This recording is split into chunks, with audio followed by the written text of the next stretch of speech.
नमस्कार, मी पंजाब डक. आज आहे 15 जून 2026. प्रसार माध्यमातून असं खूप ऐकायला भेटतंय की यावेळी एल निनोमुळे दुष्काळ पडणार आहे. तर सर्वप्रथम शेतकऱ्याला सांगू इच्छितो, आपण त्या एल निनोविषयी तर सहमतच नाहीत. तर एल निनोमुळे दुष्काळ पडणार हे आपल्याला मान्य देखील नाही. तर शेतकऱ्याला सांगू इच्छितो, एल निनो असो या नसो, आपल्या भारताला दोन समुद्र आहेत. एक अरबी समुद्र आणि बंगालच्या खाडीचा समुद्र. अरबी समुद्रातून जरी नाही पाऊस आला, बंगालच्या खाडीमधून पाऊस येणार आणि शेतकऱ्याची पेरणी होणार. म्हणून मी म्हणतो, एल निनो असो या नसो, आपल्या दरवर्षी महाराष्ट्रात पाऊस येणार हे निश्चित आहे. आणि काय झालं, प्रसार माध्यमातून खूप ऐकायला भेटतं की दुष्काळ पडणार आहे, पाऊसच पडणार नाही.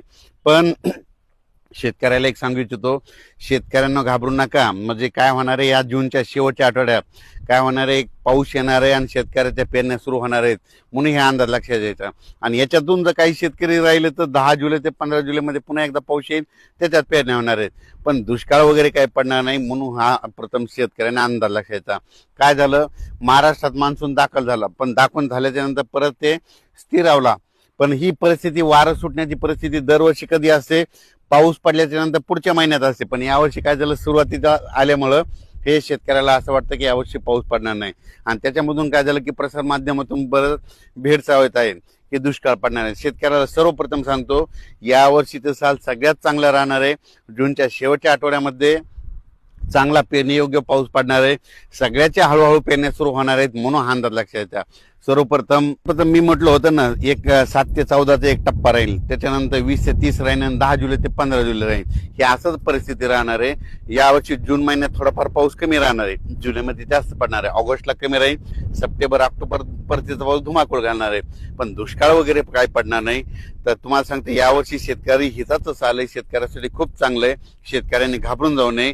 आता हे म्हणजे काय होणार, पाऊस कसा येणार आहे, पावसाला सुरुवात काय होणार आहे, 18 जूनच्या नंतर विदर्भाकडून बऱ्याच ठिकाणाहून पूर्व विदर्भाकडून सुरुवात होणार आहे. 18-19च्या दरम्यान पूर्व विदर्भाकडून ते पाऊस मराठवाड्यापर्यंत येईल. पण त्याच्यानंतर काय होईल, 20-21च्या नंतर मराठवाड्याकडे पाऊस आल्याच्या नंतर 21 ते 29च्या दरम्यान मराठवाड्यामध्ये वेगवेगळ्या भागात पाऊस पडेल. आणि काही जिथं जास्त ओल होईल त्यांच्या पेरण्या सुरू होतील. विदर्भात देखील काय होईल, 18-19 पासून तिकडे पाऊस सुरुवात होईल. जिथं पाऊस जास्त पडला त्यांच्यात देखील ओल झाली तर त्यांच्या देखील पेरण्या होईल. त्याच्यानंतर हे पाऊस पुन्हा उत्तर महाराष्ट्राकडे जाईल. मग उत्तर महाराष्ट्राकडे काय होईल, म्हणजे विदर्भापासून उत्तर महाराष्ट्र सगळ्यात टोक, हे टोक ते टोक आहे. मग तिकडे काय होईल, 23 जून ते 29 जूनच्या दरम्यान तिकडे देखील पाऊस जाईल आणि त्यांच्या देखील पेरण्या लागतील. पण शेतकऱ्याला पश्चिम महाराष्ट्र, सातारा, सांगली, सोलापूर त्या पट्ट्यामध्ये काय होईल, तिकडे देखील 23 जून ते 29च्या दरम्यान काय होईल, तिकडे देखील पाऊस पडेल आणि तिकडे देखील पेरण्या होतील. पण शेतकऱ्याला सांगू इच्छितो,